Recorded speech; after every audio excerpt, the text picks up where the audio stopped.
You come here, you connect, and you open your mouth to talk anyhow. I want to say it. You know, when you are doing something for the interest of everybody, some people will come out to make sure those things don't work.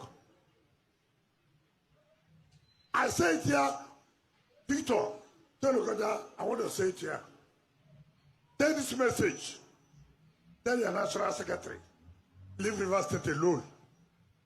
Leave River State alone. Go and ask those who have tried it before. Go and ask those who have tried it before. Kapinta, Birikila, Owa Pondolindole, Kamanga, Wukandalewa, Owa Pondolindole, Kapinta, Birikila, Owa Pondolindole, Kamanga, Wukandolewa, Owa Pondolindole, Kapinta, Birikila, Owa Pondolindole, Kamanga, Wukandolewa, Owa Pondolindole. The tension you are hearing about right now between the All Progressives Congress and the Minister of the Federal Capital Territory, Nyesom Wike, did not just happen overnight. It is part of a bigger political picture that has been building quietly, and now it has spilled into the open in a very public way. The APC has come out clearly and firmly to tell Wike that he is not a member of their party and should stay out of their internal affairs, and this statement alone has shaken political discussions across the country.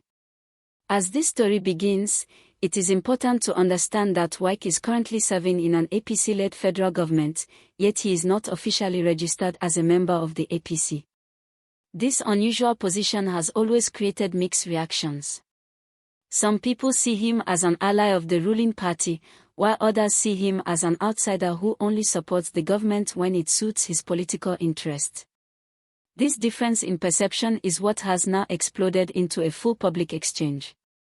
Before we go deeper, take a moment to like this video and subscribe to the channel so you don't miss clear and simple explanations of important political stories happening in real time across Nigeria.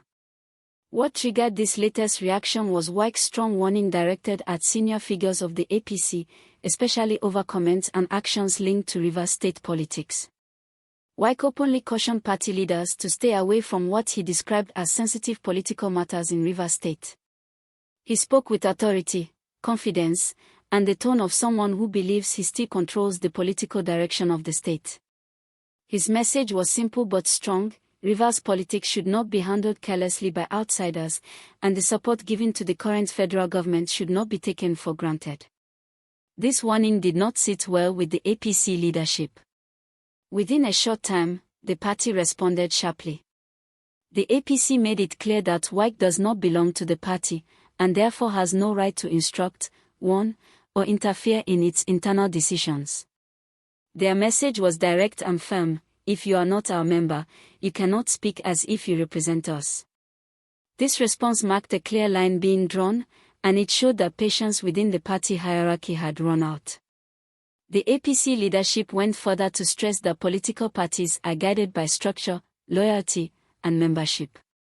According to them, holding a position in a government formed by the APC does not automatically make someone a party member. This statement was important because it addressed a question many Nigerians have been asking quietly: where exactly does Wike stand politically? At the heart of this issue is Rivers State. Rivers has always been one of the most politically active and strategic states in Nigeria. Power, influence, and loyalty matter a lot there. Wike, as a former governor, built a strong political structure and remained a powerful figure even after leaving office. His relationship with his successor has not been smooth, and this internal tension has attracted national attention. When APC leaders made remarks that appeared to downplay or question the authority of the current governor, Wike saw it as disrespectful and unnecessary interference. From Wike's point of view, his reaction was about defending political respect and balance.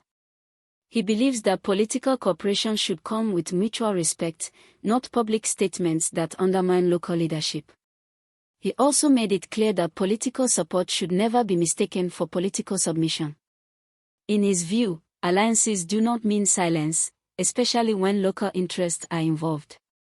On the other hand, the APC sees things differently. From their angle, Wike's comments crossed a line. They believe that allowing a non-member to speak so boldly on party matters could weaken party discipline and create confusion. This is why their response was not diplomatic or soft. It was strong, public, and very clear. Some party voices even went as far as saying that if Wike feels uncomfortable with the party's internal direction, he should focus on his government duties and leave party politics alone. This clash has sparked serious conversations among political observers. Some people believe the APC is simply trying to assert authority and protect its internal structure.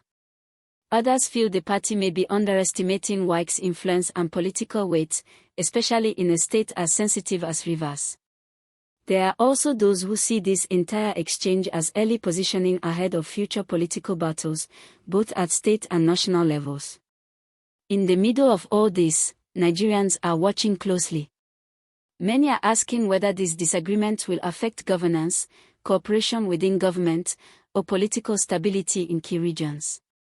So far, both sides have kept their statements within verbal boundaries, but the tone shows that the relationship is strained. Let me remind you again to like this video and subscribe to the channel if you enjoy calm, professional breakdowns of political stories without noise or confusion. Another important angle to this story is the message it sends about party loyalty in Nigerian politics. It raises a big question: can someone work comfortably in a government led by a party they do not officially belong to, while still maintaining influence and independence? This situation is not common, and it is now testing the limits of political tolerance and cooperation. The APC's response also signals that the party wants to reassert control as political activities gradually build toward future elections. Parties at this stage often try to define boundaries clearly, separate allies from members, and reduce internal confusion. From that perspective, their reaction to Wike may be part of a broader effort to strengthen internal unity and authority. For Wike, this moment could be a test of strategy.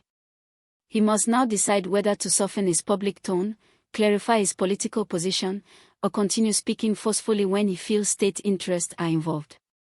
Either choice comes with consequences. Staying vocal keeps him relevant and influential, but it may deepen tensions. Staying quiet may protect working relationships but reduce his political presence. As this situation continues to develop, one thing is clear: this is not just a personal disagreement.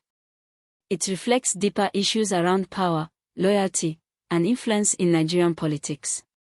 It shows how complex political alliances can become when personal strength, party structure, and state interests collide.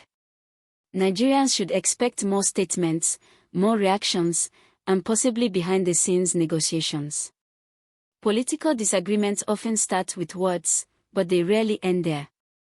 How this one ends would depend on how both sides manage pride, interest, and long-term goals.